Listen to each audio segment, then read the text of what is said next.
Bonjour à tous les auditeurs auditrices de vipradioonline.fr. Vous écoutez notre débrief Info Radio RVPB en podcast au sujet des changements en France en ce mercredi 1er avril 2026. Alors on va parler des impôts, on va parler social, énergie, France Travail, immobilier, location et tabac. Lancement de la campagne de la déclaration d'impôt sur le revenu à partir du 9 avril, il sera possible de vérifier et compléter votre déclaration pré-remplie sur le revenu d'impôt. Le délai pour terminer les démarches s'étale de 6 à 8 semaines en fonction du département de votre habitation. Comme pour les aides sociales, le barème pour les impôts sur le revenu est revalorisé de plus 0,9%. Les services fiscaux ont mis à votre disposition un simulateur sur impôts.gouv.fr qui vous permet d'estimer le montant à payer. Social, comme chaque année au 1er avril, les aides sociales sont revalorisées à hauteur de l'inflation moyenne de l'année 2025, soit 0,9%. Sont concernés le RSA, revenu de solidarité actif, qui passe à 653,33 euros par mois, l'AAH, l'allocation aux adultes handicapés, qui passe à 1042,62 euros par mois, l'APL, aide personnalisée au logement, dont le montant varie selon la situation des ménages, les allocations familiales, dont les montants varient selon la situation des ménages également. En parallèle, la loi de finances pour 2026 revalorise la prime d'activité de 50 euros par mois et par bénéficiaire en moyenne dès aujourd'hui. Cette hausse concerne 3 millions de travailleurs modestes. Le montant de la prime d'activité financée par l'État dépend de plusieurs critères: ressources de votre foyer, composition familiale, situation de logement et montant des autres aides sociales.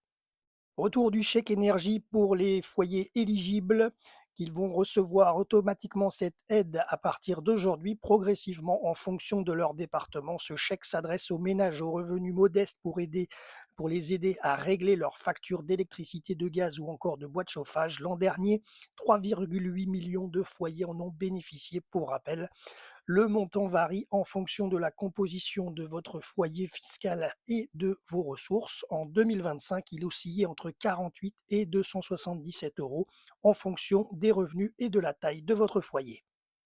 Légère, très légère baisse du prix du gaz. À compter d'aujourd'hui, le prix repère naturel du gaz naturel baisse de 0,70% par rapport au mois de mars, soit 0,1 centime par kilowattheure selon le médiateur national de l'énergie.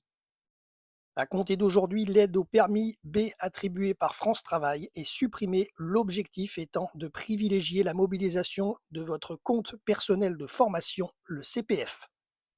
En immobilier, les nouveaux taux d'usure ont été publiés au journal officiel du 27 mars 2026 et entrent en vigueur aujourd'hui. Les taux d'usure pour un crédit immobilier sont désormais de 4% pour un prêt à taux fixe d'une durée inférieure à 10 ans, 4,48% pour un prêt à taux fixe d'une durée comprise entre 10 et 20 ans, 5,19% pour un prêt à taux fixe d'une durée de 20 ans et plus, 5% pour un prêt à taux variable et 6,2% pour un prêt relais. Location, c'est la fin de la trêve hivernale qui s'est achevée hier et qui tenait depuis le 1er novembre jusqu'au 31 mars. Pour rappel donc, à compter d'aujourd'hui, les locataires peuvent donc de nouveau être exposés à une expulsion. Cette année, environ 80 000 ménages sont concernés. On termine ce flash avec le tabac. C'est une mesure qui vise indirectement à faire fléchir la consommation de tabac chez les jeunes. Les sachets de nicotine sont désormais interdits, ainsi que les gommes, aussi appelées push, à compter de ce 1er avril. Cette interdiction, toutefois, ne s'applique pas aux dispositifs médicaux utilisés comme substitut nicotique pour arrêter de fumer. C'est la fin de notre débrief info RVPB concernant les changements en France en ce 1er avril 2026. Et ceci n'est pas une blague, c'est Jérôme pour vipradionline.fr.